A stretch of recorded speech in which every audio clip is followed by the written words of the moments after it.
नमस्कार दोस्तों, मैं योगाचार्य बजरंग। आज का वीडियो हाई बीपी वालों के लिए, जो भी हाई बीपी के मरीज हैं वो इस वीडियो को ध्यान से देखें और जो प्राणायाम मैं बताऊं वो ध्यान से देखें और करें। अगर आप ये प्राणायाम रोज़ाना कर लोगे तो जो आप दवाइयाँ ले रहे हैं रोज़ाना, एक फैशन सा बन गया है कि रोज़ाना बीपी की दवाई लेना, आप उस फैशन से दूरी बना लोगे, यानी कि उस दवाइयों से अपने आप दूरी हो जाएगी। पर आपको प्राणायाम रोज़ाना करने पड़ेंगे। ऐसे प्राणायाम बताऊंगा जो आगे आगे आप, गर्मी का मौसम आ रहा है, जिनको गर्मी अधिक लगती है या गर्मी के दिनों में बीपी बढ़ जाता है, तो ये प्राणायाम आपके लिए लाभकारी होंगे। 1/2 प्राणायाम, यानी कि एक प्राणायाम करेंगे जिसमें हम 2 प्राणायाम एक साथ करेंगे। तो जैसा भी, अगर आपके बीपी है यानी कि 150 है, 140 है, 160 है या कईयों की 200 रहता है, तो आप ये प्राणायाम कीजिए और हाई बीपी से छुटकारा पाइए, दवाइयों से छुटकारा पाइए। कौन से ऐसे प्राणायाम है जो मैं चर्चा कर रहा हूँ, आप सोचोगे कौन से ऐसे प्राणायाम है, उसमें एक है भ्रामरी प्राणायाम और एक है उज्जाई प्राणायाम और तीसरा प्राणायाम है चंद्रवेदी प्राणायाम। ये 3 प्राणायाम जो भी कर लेगा वो बीपी की बीमारी से बच जाएगा, छुटकारा पा लेगा। तो अब मिक्स करके प्राणायाम करेंगे। जैसे हम भ्रामरी प्राणायाम करते हैं तो भ्रामरी प्राणायाम में हम जोड़ देंगे शीतकारी प्राणायाम, जो शीतलता देता है शरीर को। तो 4 प्राणायाम हो गए। शीतकारी प्राणायाम हम 2 प्राणायाम में जोड़ देंगे, भ्रामरी प्राणायाम में जोड़ देंगे और उद्गीत प्राणायाम में शीतकारी प्राणायाम जोड़ देंगे। तो किस प्रकार करें, आइए। जैसे पहले हमें भ्रामरी प्राणायाम करना है तो आप सिंपल तरीके से भ्रामरी प्राणायाम कैसे करोगे आप देख लेंगे। पहले उंगली माथे के ऊपर, शेष 3 उंगली आंखों के ऊपर और अंगूठे से कान बंद, ठीक है। और कैसे भरेंगे, पहले तो सांस भरना होता है, पहले सीख लीजिए भ्रामरी प्राणायाम, उसके बाद मैं ये टेक्निक बताऊंगा कि किस प्रकार इसमें शीतली यानी कि शीतकारी प्राणायाम जोड़ा जाए। पहले आप सामान्य करके देखिए। अब हम नाक से सांस खींचेंगे,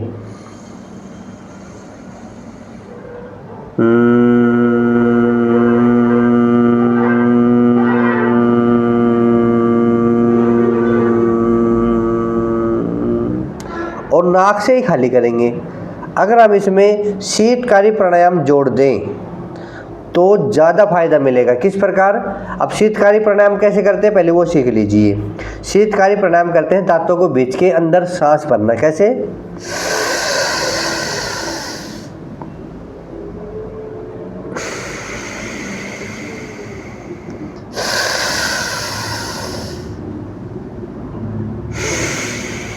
आप ये अलग अलग भी कर सकते हैं, पर ज्वाइंटली करोगे तो ज़्यादा फायदा मिलेगा। आप शीतकारी प्राणायाम, गर्मियों के लिए विशेष तोहफा रहता है। अगर एसी का काम करता है, अगर एसी नहीं है तो आपके पास अधिक गर्मी लगती है तो, पर ये हाई बीपी में भी लाभकारी है। अगर हम शीतकारी प्राणायाम और भ्रामरी प्राणायाम दोनों को जोड़ दें तो ज़बरदस्त रिजल्ट मिलेंगे इसके, और मैं करवा भी रहा हूँ। जो मेरी कक्षाएँ चलती है, जो मेरे कैंप चलते हैं, उसमें मैं करवाता भी हूँ। किस प्रकार, शीतली प्राणायाम करके हम भ्रामरी प्राणायाम में उसको बदल देंगे। किस प्रकार से, देखिए, अच्छे से ध्यान लगा के देखना। अब हमने पोजीशन ले ली, इसमें हमें सांस भरना है नासिका से, पर हम नासिका से सांस नहीं भरेंगे, उसके बदले हम शीतकारी प्राणायाम करेंगे। कैसे,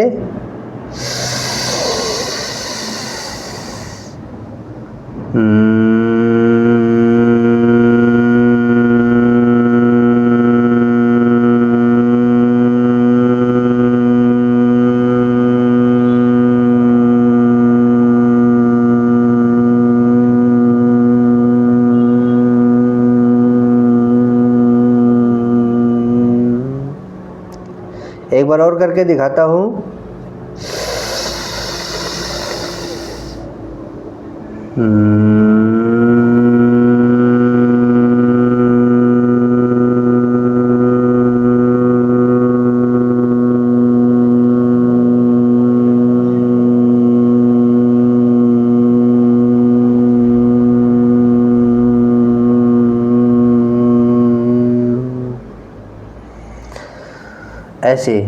ऐसे आपको 11 बार से लेके 21 बार तक रोजाना ही प्राणायाम करने हैं। मतलब इस प्रकार से श्वास भरेंगे और नासिका से भंवरे जैसी आवाज़ से सांस को खाली कर देंगे। ज़बरदस्त है ये जोड़ी शीतकारी और भ्रामरी प्राणायाम की।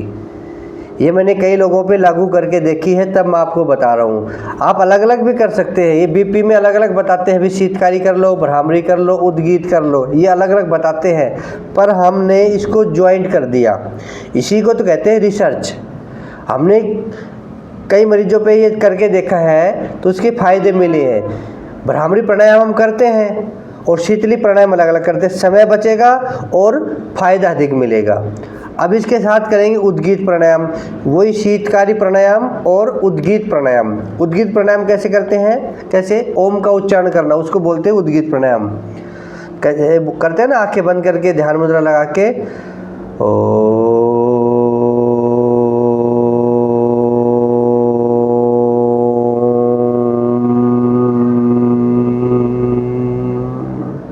ये उद्गीत प्राणायाम है। ये भी अच्छा है हाई बीपी वालों के लिए। इसमें भी हम पहले सांस भरते हैं नासिका से, फिर नासिका से खाली करते हैं। तो इसमें भी हम शीतकारी से सांस भरेंगे, यानी कि शीतकारी प्राणायाम करेंगे तो सांस भी अंदर चला जाएगा और शीतकारी प्राणायाम भी हो जाएगा। कैसे देखना एक बार,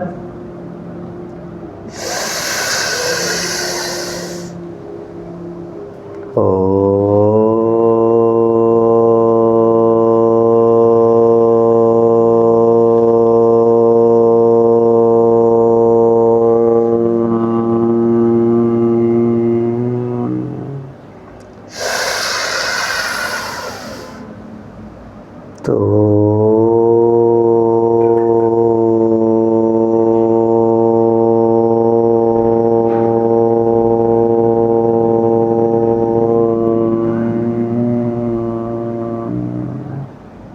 ऐसे इसको भी 11 बार से 21 बार करना है, अच्छे से सीखना है। ये बिल्कुल नया प्रयोग है और अच्छे रिजल्ट आ रहे हैं, कोई भी नुकसान नहीं है। बस लो बीपी वाले नहीं करेंगे।